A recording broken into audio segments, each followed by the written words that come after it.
No, explain. Then as we tour, we can explain further explanation. Honorable Minister of the on the 25th of August of September 2007, and it was commissioned last year by Mr. President, July 27 last year. It's a 5-floor building seated on a 4.8 hectares of land. It has a basement and 4 other floors. The basement serves as a technical area supporting the facility here. It is both a conventional library and an e-library. By its capacity, it's the biggest in West Africa. It can seat 1,000 users at the same time, and 500 others who are having their laptop and using the Wi-Fi services that we have in the library. It has about 70,000 printed materials and about 70 million subscription of electronic materials. The library has all facilities for conferencing. It has facility for e-conferencing. It has a smart class. It has a language class. It has an exam center. It is an important information, highway provided by this administration. It also has an outstation facilities supported by the mobile library. If you go to a location where we don't have a divisional library in AKWA IBOM State, you can hook up to the facility here, and the same services that are offered by this library can also be obtained at that level. This library is supported by a three power plant, generators, standby generator.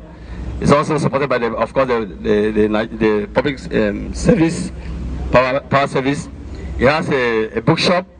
It has a workshop, a maintenance workshop. It has 2 canteens supporting it, and other necessary facilities that make it going. So, of course, it has internet coverage that can, that serves 5 kilometers radius of the library, real time. So, honorable ministers, you are all welcome to the IBOM E-Library. We are hoping that the library eventually will run 24 hours. IT platform of the library.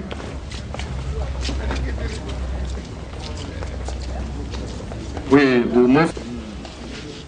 You are representing Felicia too? Okay, Honorable Minister of Information and Communications and the Secretary to the State Government and other Nigerians, as you can see, are on tour of the library. Please take us around. At any time, it's going to ring an alarm. Okay, let me see. Okay, sir. Honorable Minister, this library, then of course to adults and even businessmen. This is the preschool where you can bring children here. You have to wait for their parents, and while waiting, they can begin to learn some things at their level. This is the storytelling class. Honorable Minister, on your right here. We apologize for interrupting your studies, children.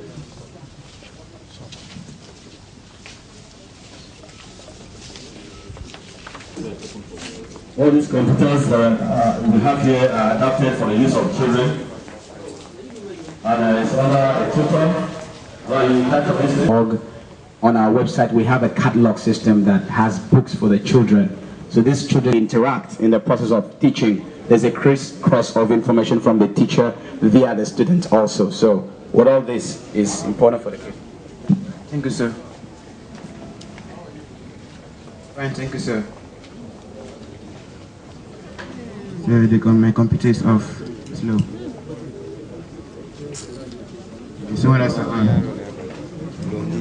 Yeah, I brought him to come and see the minister. Very useless call.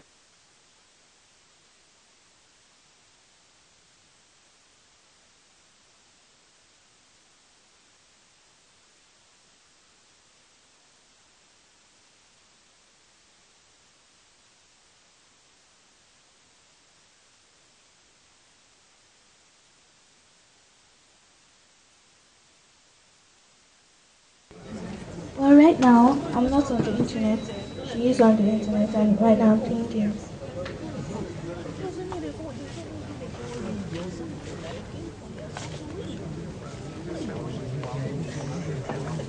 Clicks on now. Clicks on now.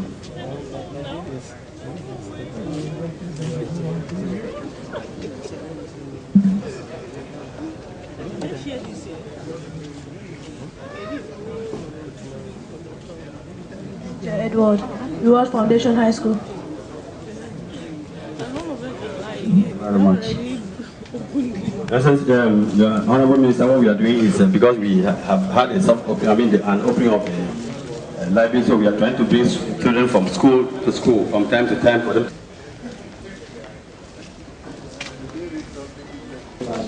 Now, what this tells us now, what we use here is not a traditional blackboard or whiteboard example. What we use here is the interactive whiteboard. I'm going to broadcast it to this workstations now. If you check the screen, some of the screens, I believe you can see what is on this board. Can you? Now, the essence of this is to make it such that whatever I do here, if I should want to give them a classwork, they don't need to look up here. They could simply look at their screen, input whatever value they ought to input, and send it back to me. Recorded, video and audio. So you could go back, there is a burning station here that burns it into a CD, or you could get it with the aid of a flash drive, go back home and play back what actually transpired in the class. We also have a visualizer here. Now the visualizer, what it does is it's a document camera. The document camera simply replaces the teacher or the lecturer having to raise up the specimen or the document he wants to show the entire class. Instead, he calls it up with the aid of the symposium, and it's projected on the board and also broadcasted to the individual workstations. Those are some of the things we have. We also have the teleconference facility. Sorry, it hibernated itself. Now what this does is you find in CNN and other TV network, they call other places and then teleconference with them. Now what this does is for long distance learning. We don't do CNN here because we are not a news station. But now students in other schools, or sorry, a lecturer in another school, wanting to have lectures with students, probably in UNIU, a class of say 300 level law students, maybe the few best can come in here, make use of this classroom and receive lectures real time with a lecturer say in Harvard University. So now that's the essence of this video conference facility. So you see, in all, we're trying to make education just interesting and fun. Though we also have the IRS system, interactive response system. Frank Dogo uses it, he wants to be a millionaire, where he tells you grab the keypad. You grab the keypad, the keypads are in the drawer right now. I knew you guys were not going to have much time, that's why I didn't bother bringing it out. But now should I pose a question through the symposium, you could simply use the keypad like Frank Dogo does and the competitors, and click on it, the right answer. I'm going to see who got it right, who got it right the first, and all that. So we see that is virtually what we do here. My name is Itorek Mane. Mr. Itorek Mane, sir. Yes, sir. She's my assistant, sir. Yeah, we do the same work. She helps out. Should one of the students have problems with connecting to the internet during the course of lecture, she takes care of that. While I'm always here, recording, and if the teacher mounting the console has a problem, I try to fix it. Now, many people can use it. Students can use here. Organizations can use it for their symposium, for conference, for seminar, depending on the number of participants.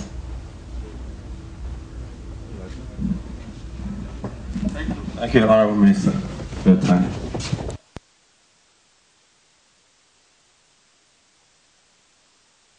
Much of your choice.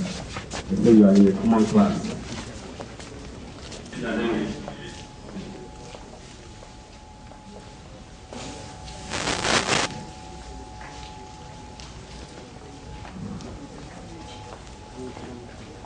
That's another index section. Another section for this floor. We have 2 other floors on top here.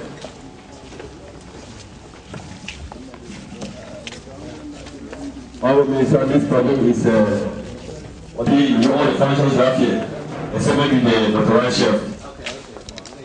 All these functions are made in your own, all of them. Including what you have there on the The sound proving is also going here. All the facilities for the sound proving, you have here. Yes, this will work. They're all. Thank you, sir. Thank you, sir.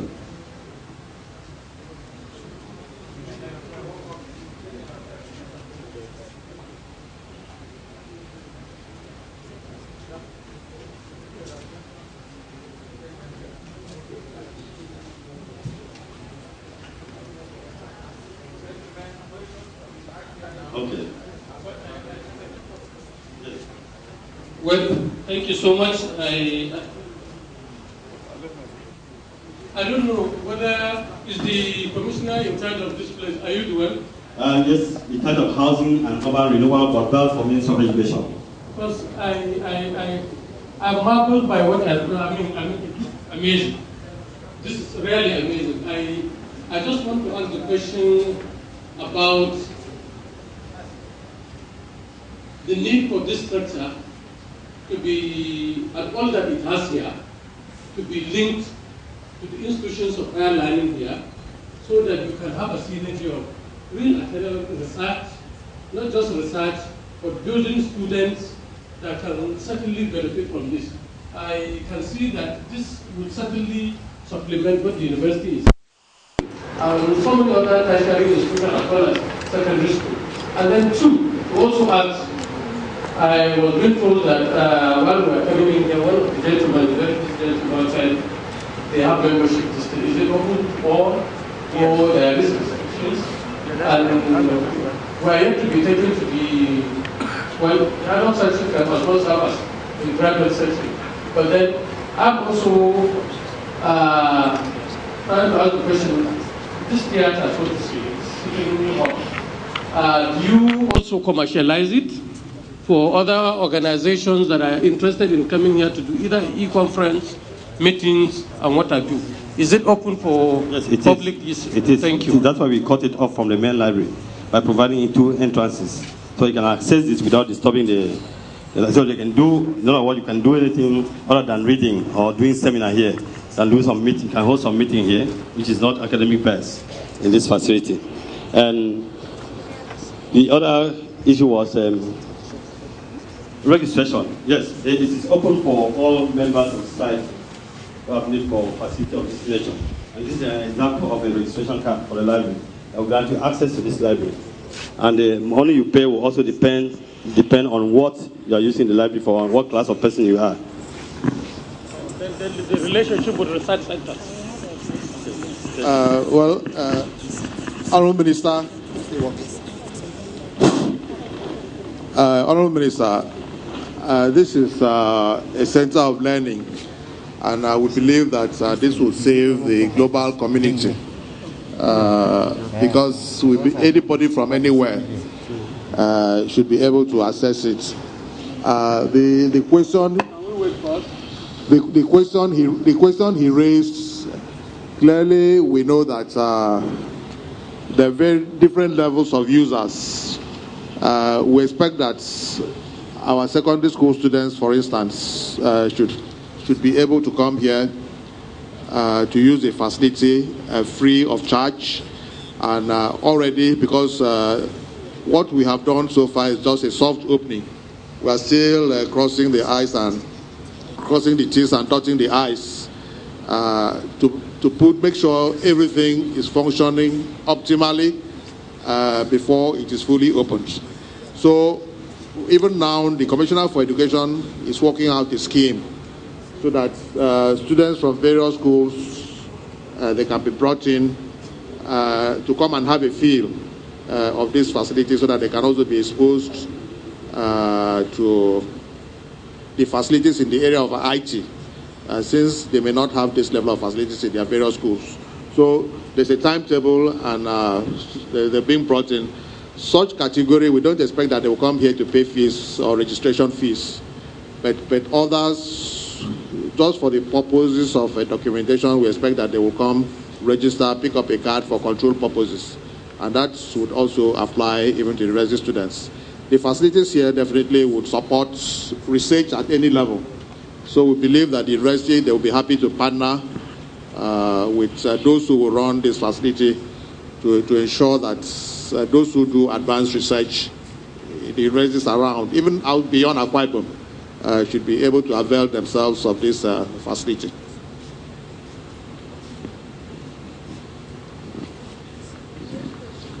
Yeah, Christian. Can you tell us something about how the university is managed? Welcome, sir. I want to say that right now, AKWA IBOM State University students are here, and they are really making use of the library. And moreover, you know, AKWA IBOM State University is a little far away from here, but we are going to partner with this e-library because we also have an e-library in which we have to have a link. Yes, sir. Yes, sir, in a way we have a link because, you know, e-books and e-journals are here, are available here, and in quantums. He has mentioned the number of e-books and e-journals available here. You can assess as an independent person, but Honorable Minister, we are doing, at the moment, we are doing a major ICT center at the University of AKWA IBOM State University campus that will effectively link them with this facility. Honorable Minister, it's not just AKWA IBOM. Even University of Benin, the other day came to register with this university so that they can make use of the facilities here. So we are trying to, as much as possible, to make sure that we have locations of this facility that can make use of this facility, and as much as possible, we are also encouraging even secondary school to have facilities in their locations that can enable them to access this facility. So I'm sorry, let me quickly say that what the e-platform means or allows is access once you have the adequate card and you are registered. So it doesn't matter whether you are at the University of AKWA IBOM at Ikoropaden or whether you are in the United Kingdom or in London. Once there is internet connectivity where you are and you have a card like I have, you log into the website and put in your access code. The library is on open platform and you can get in there. So the link is not need to be wired by laying cables or so. So the knowledge is open. It's a borderless knowledge type of system. And the state is now open to the world. So whoever wants to come in. But for the purposes of e-learning or for the purposes of maybe structured degree programs, that's where you will have what we may call direct link. And the link may not necessarily mean having a wired link. It would be having accreditations and registrations that allows you have take on studies from the other side, and then they're also able to feed things back this way to students, and then they're able to mark lectures and grade people, and then you can have degrees online. That's essentially what it does.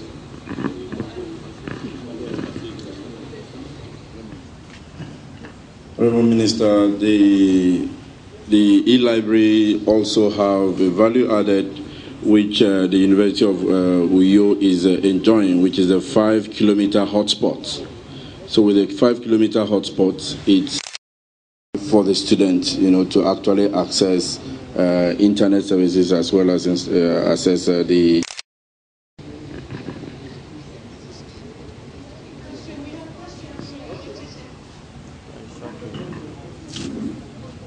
Honourable Minister, my name is Brenda Apan. I represent the civil society. I would like to know, in terms of statistics, the patronage of this marvelous, commendable edifice, knowing also fully well that this is a major e-library in this catchment area. What efforts are being made to extend a hand of fellowship to other universities like in Calabar and the rest of the places, but mainly the statistics of patronage, because I seem to see that it is only the organized groupings from the schools that are major players here. The individuals, the students who should walk in here on their own, how are they encouraged to do this? Thank you. Well, I'm sorry we cannot put the cart before the horse. We said the process is on, that even what we have now is just the soft opening. So it will be premature to talk about level of patronage or statistics at this time. We're just putting structures in place to ensure that the library takes off fully and becomes fully operational. That's what we said. Thank you. My name is Malara Wood. This is an excellent facility, and the program whereby school kids are brought in to get used to the library environment is a great idea. I would just like to suggest that to make this place, I mean, this e-library presents an excellent opportunity for the state government to start off something like the AKWA IBOM International Book Fair or AKWA IBOM International Book Festival, because this place would be just right for it, and it would also make the facility better known, not only across the state but internationally. I'm glad to see the language center where you are offering 5 European languages, and I understand that efforts are being made to bring on board local languages as well. And I would just like to say, can we have that done very quickly, because we have to propagate our languages as well. I took the time to go through I noted that there are about 7,000 print documents or publications held here, and I did go through the fiction section, and there was a lot of populist fiction from all over the world, but it's glaring that there is no African fiction, there's no African writing, no classic African literature, no contemporary African writers that you can read here. So can we please look at that oversight? Thank you very much. Okay, thank you very much. Let's quickly take that. First, let me correct you. I think there are about 70 million e-resources and materials here, not 7. Yeah, from print. That's fine. Yeah, print. That's books. No, we actually have 30,000 books, if that's what you're asking, or over 30,000 print materials that covers various areas, including literature. And on the e-platform, yeah, more than a quarter, I've just been told, comes from the various parts of Nigeria. So we have all that. So I'm not sure you've had enough time to look at the library, and we urge you to spend a little more time, and we'll request the Honorable Minister to leave you behind so you will see what we have here. Thank you. No, besides, we cannot say we've drawn the line.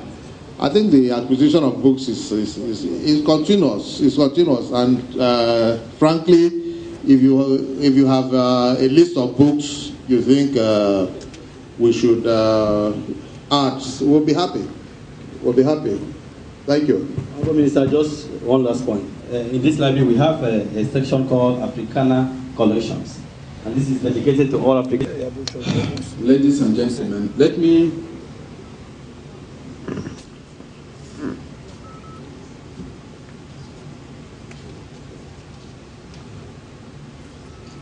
first of all say that I commend the vision of His Excellency, the Governor of AKWA IBOM State,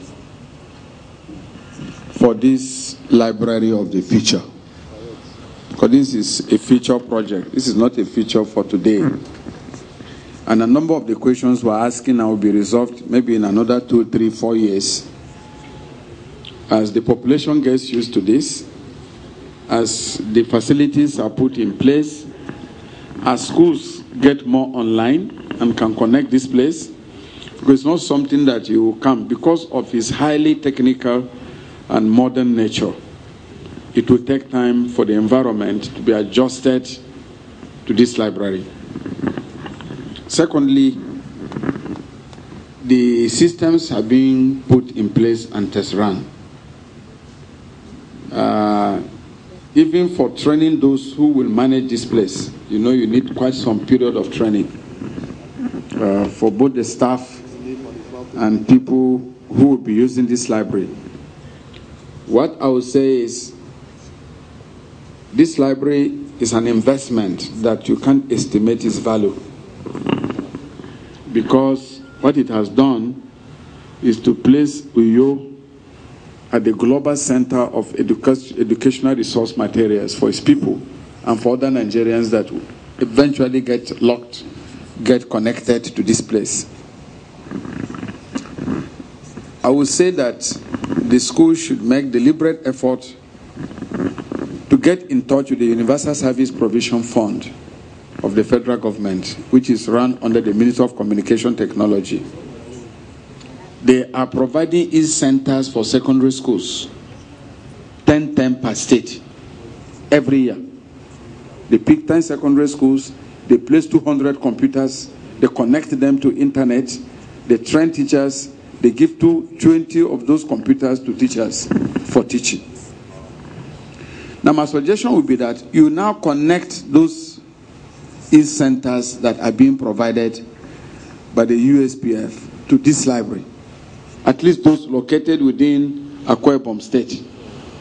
Once you do that, the process of connectivity and getting them access, since most of the schools are also provided with free bandwidth for 5 years, with solar energy backup. Now, with that, you can gradually connect schools that are coming online, and they can have access to this library. They can interface with you. And all the higher institutions in the state, I believe a deliberate effort to connect them with structural connections that will enable them access the video conferencing materials here, for example, will help a lot, because the cost, one of the major problems that we have had in our schools is access to materials. Now you have created an infrastructure that can penetrate any other society in the world. You get books from any library in the world to which you are partnering. And the e-collection is even more interesting, because that one is very compact. People can access, at all times, can photocopy, can get chapters in a book. I believe nothing has been done in this state in terms of value for the future that might be superior to this library. Because for a very long time, we have neglected the question of even the reading culture. And that was why the president launched Bring Back the Book. And the book today is no longer the hard copy. The hard copy is still important, but most books are now soft copies. They are no longer in the physical one that my sister has gone to see. And I believe that, honestly, stocking this library with e-books, particularly local books also, that tell our stories. Because one of the challenges we face in a library like this is that children can all become foreigners. Because if they don't have easy access to local books that talk about their culture, that give them the vision of who they are, that discuss their own society, they can easily be railroaded into reading children's literature from Europe. And when they grow up, they will not be responding to their own local environment, because education is value-laden, it's culture-driven. And it's important for small children to be driven first by our own culture before they get used to foreign cultures. Every nation protects its own. So the various linguistic stories about AKWA IBOM, told by moonlight, they should all be part of this library, so that when children come in, they will quickly get to know, what is happening. The wisdom of our own community will be the foundation they have before they can quickly access when they mature enough to go abroad. The other languages that, the one language that I've seen that we have already discussed, Nigerian languages are coming on board, so I don't want to talk about it. But in terms of foreign languages, I think the Chinese language is becoming very, very critical now because of China's impact on the global economy. So, is it the Mandarin or what you call it? The Mandarin is a language that we must begin to get Nigerians used to, so that we don't look like we treated the French language, and today most Nigerians don't understand French, including yours sincerely, and yet all our neighbors are French speaking, so we can't interact properly. I think the Chinese language should be added in good time, so that maybe with time our children will get used to the Chinese language as a language of commerce now and in the future. But this really, for me, I was here when the president commissioned this library, and we were all very happy that this facility has been brought on board. And I believe that in every state capital, state governments can get something like this going. We may not have the same resources. It doesn't all have to be as big as this one. But having an e-library in all the 36 states and FCT will be one way of promoting the reading culture and access to literature, to knowledge globally. So we commend you, we're happy with this, and you have already told me that management, particularly of the e-platform, has been outsourced to make sure that it goes on. But even then, connect your people to it, so that in future they should also be able to manage those e-platforms. So whoever is doing it should partner with local people so that they get used to it. That's not a local person. Oh, it's a local person. We don't want it as Beautiful. We don't want Good. to run it. No, it should not be government, which is important. I also want to commend the local content of the conference hall, particularly the chairs, the entire library. I'm very impressed that these materials, the furniture and so on, is made here. It's very important because we've been to places where people are importing chairs for school children and also school uniform. And we've also been to states where people are also using local boats manufactured here in the South. And I think it's important that we must appreciate that no country is developed by foreigners. No matter how foreigners like you, they can only help you to partner with you for knowledge to be transferred. But if everything comes from abroad, I'm sure this is now sustaining many people who are being paid salaries because these chairs are made here. The money is returned in AKWA IBOM State. It circulates here. It increases your economic capacity, and there is knowledge addition. So I think patronizing what is local is always our own first priority because it generates jobs and capacity. So it's very, very important. Anything we can do locally, we should think 3 times before we give it to people outside. They can come and set up here and do it here. That's what the Chinese did. And the West was going to manufacture those things in China. Nigeria is a big market. When you insist on that, it will work. And those two would like to set up and compete with local industries. If we can focus on Made in Nigeria, which is one of the campaigns of the Federal Ministry of Information, patronizing Made in Nigeria for economic transformation and people's empowerment. I thank you, and this is a good, very good project. Yes.